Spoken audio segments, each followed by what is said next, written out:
வைணவ தலங்களில் சொர்க்கவாசல் திறக்கப்பட்டு வருகிறது. முன்னதாக திருவல்லிக்கேணி பார்த்தசாரதி கோயிலில் சொர்க்கவாசல் திறக்கப்பட்டது. திருவல்லிக்கேணியை தொடர்ந்து சேலத்தில் அமைந்துள்ள கோட்டை பெருமாள் கோயிலிலும் சொர்க்கவாசல் திறப்பு நிகழ்வை பார்த்தோம். தொடர்ந்து இன்னும் சற்று நேரத்தில் ஸ்ரீரங்கத்தில் அமைந்துள்ள ரங்கநாதர் கோயிலிலும் சொர்க்கவாசல் திறக்கப்பட இருக்கிறது. பக்தர்கள் கடுமையான விரதமிருந்து இந்த சொர்க்கவாசல் திறப்பு நிகழ்வை காண காத்திருக்கின்றனர். இன்னும் சற்று நேரத்தில் ஸ்ரீரங்கம் ரங்கநாதர் கோயிலின் சொர்க்கவாசல் திறக்கப்பட உள்ளது. தமிழகத்தில் உள்ள வைணவ தலங்களில் இந்த சொர்க்கவாசல் சிறப்பு நிகழ்வை கொண்டாடுவதற்காக பல்வேறு ஏற்பாடுகளும் பக்தர்களுக்காக பரவலாக செய்யப்பட்டிருக்கும் நிலையில் வைணவ தலங்களில் தற்போது சொர்க்கவாசல் திறக்கப்பட்டு வருகிறது. தற்போது காஞ்சிபுரம் அந்த காட்சிகளையும் பார்த்து வருகிறோம். ஏற்கனவே திருவல்லிக்கேணி பார்த்தசாரதி கோயில் மற்றும் சேலத்தில் அமைந்துள்ள கோட்டை பெருமாள் கோயிலில் சொர்க்கவாசல்கள் திறக்கப்பட்டிருக்கும் நிலையில்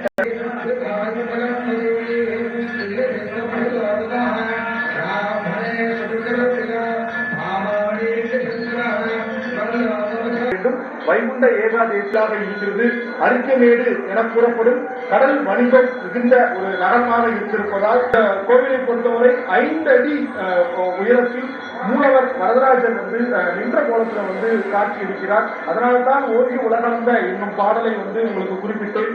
மேலும் அன்ன வயல் காரணமாக காலை முதலே நூற்றுக்கணக்கான பக்தர்கள் அந்த பரமபத வாசல் சிறப்பு நிகழ்ச்சியை காண்பதற்காக காலை குடும்பமா இருப்பார். அங்க பெருமாள் இருப்பார், ருக்மணி இருப்பார். கனியை நந்தனார் களிச்சை குவளையத்தோர் தொழுது ஏற்றுதலுக்கு இடைப்பட்ட பகுதின்னு அர்த்தம். இந்த ஸ்ரீரங்கம் பாத்தீங்கன்னா காவிரிக்கும் கொள்ளிடத்துக்கும் நடுவுல இருக்கும். 2 ஆறுகளுக்கு இடைப்பட்ட இருக்கக்கூடிய ஸ்ரீரங்கம். தஞ்சாவூர் கோவிலடியில இருக்கக்கூடிய அப்பாலரங்கம்.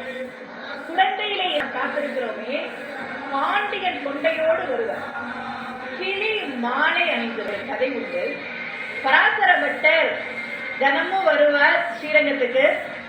தாயார மட்டும் கும்பிடுவார், பெருமாளை கும்பிட மாட்டார். பெருமாள் அவர் காருண்யம் மிக்கவர். அவரு கேட்டாரு, என்னப்பா தச்சு கொடுத்துருச்சுன பாருங்க. யாராவது நம்ம கிட்ட பேச இந்த அண்ட சராசரங்களை காக்கிற அந்த பெருமாள் அவரு பராசரப்பட்டரின் ஆங்கிகள் பெருமாளை சுமந்து கொண்டு 4 விதமான ஒய்யார நடைகளில் பெருமாளை சீர்பாதம் தூக்கிகள் அழைத்துக் கொண்டு வருவார்கள். முறையாக பயிற்சி எடுத்து அவர்கள் நடந்து வருவார்கள். திருவல்லிக்கேணி பார்த்தசாரதி கோவில் மட்டுமல்லாது சேலத்திலே இருக்கக்கூடிய நீங்க சொல்லுங்க, இவ்வளவு விடிய காலையில கடுமையான விரதம் இருந்து ஒவ்வொரு கோயிலா இப்ப சொர்க்கவாசல் திறப்பு நிகழ்வு நடக்கிறத நம்ம பார்த்துக்கிட்டு வரோம். இந்த நேர்ல பார்க்கணும் அப்படின்ற அப்போ ஸ்ரீரங்கம் மண்டபத்திற்கு இதற்குள்ளாக வந்திருக்கும். சற்று நேரம் அங்கே நிலையை நடித்து காட்டுவது என்று சொல்லலாம். பெருமாள் இப்போது என்ன செய்கிறார்? நாம் ஓட்டுகிறார். இப்போது சொர்க்கவாசலுக்கு முன்னால் நின்று கொண்டிருப்பார். இன்னும் சற்று நேரத்தில் போக முடியாது. பக்குவம் இல்லை எடுக்க வேண்டியதுதான். அப்படி இல்லாமல் இதை தாழ இப்போது எங்கேயாவது நாம் போகிறோம், ஒரு பெரிய VIP ட்ரீட்மெண்ட் கொடுக்க வேண்டும் என்றால் இந்த பக்கத்தில் 10 பேர், அந்த பக்கத்தில் 10 பேர் மாணவர்கள் இல்லையா? அதை போல அக்னியும் மற்ற தேவர்களும் 2 பக்கத்திலேயும் நின்று அந்த ஜீவனை இந்த பக்குவத்தை பெற வேண்டும். பெருமாளையே சேவித்து சேவித்து இந்த பக்குவத்தை பெற வேண்டும். அப்படி பெற்று பரமபதத்திற்கு போக வேண்டும் என்று காட்டுவதற்கு பெருமாளே இதை அனுகரித்து காட்டுகிறார். இது நிறைவேறிய பின்னர் தான் பெருமாள் என்ன செய்வார்? அப்படி கடைசியில் சர்ப்பகதி, இதற்கு நடுவில் இன்னொரு கதியும் உண்டு. இது முறையாக நடக்கும். நேரடியாக பெருமாளுக்கு பக்கத்திலேயே இருந்து பெருமாளுடைய அந்த அனுகிரகத்தை தரிசிக்க வேண்டும் என்ற ஆசையோடு தரிசிப்பது அந்த ஆசையோடு நிறைய இருக்கும்.